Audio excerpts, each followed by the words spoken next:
Linda Krausen. Hi, Linda Krausen, 1109 Gravalia, and I speak today for the many immigrants in my own personal neighborhood and in South Pasadena. I know those people, especially Latinos and other of color immigrants who are in our midst, who work in our stores and our small businesses, work in our restaurants, and I speak for them, and I'd like to, instead of giving my words, which of course I have a lot of them, but I'd really like to speak with the words of the President of the Senate of California, Kevin de León, and the Speaker of the Assembly of California, who issued a joint statement the day after the, I don't want to say election, I'd like to say coup, which shocked us all. Today we woke up feeling like strangers in a foreign land because yesterday Americans expressed their views on a pluralistic and democratic society that are clearly inconsistent with the values of the people of California. We have never been more proud to be Californians. By a margin in the millions, Californians overwhelmingly rejected politics fueled by resentment, bigotry, and misogyny. The largest state of the Union and the strongest driver of our nation's economy, California is and must be always a refuge of justice and opportunity for peoples of all walks, talks, ages, and aspirations, regardless of how you look, where you live, what language you speak, or who you love.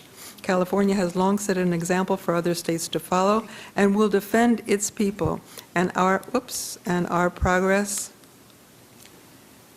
Technology.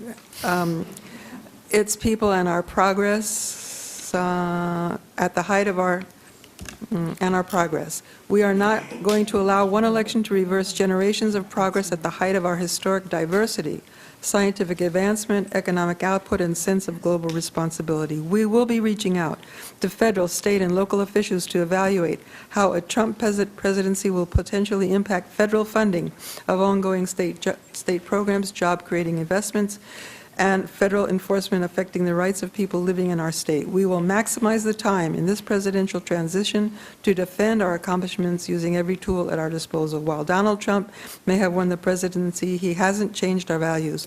We will not be dragged back into the past. We will lead the resistance to any effort that would shred our social fabric of our Constitution.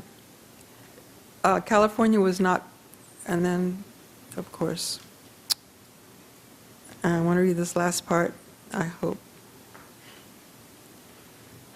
Technology. I'm sorry. And this is a letter that he wrote in response to Donald Trump's recent statement that he will deport as many as 3 million undocumented immigrants immediately upon taking office.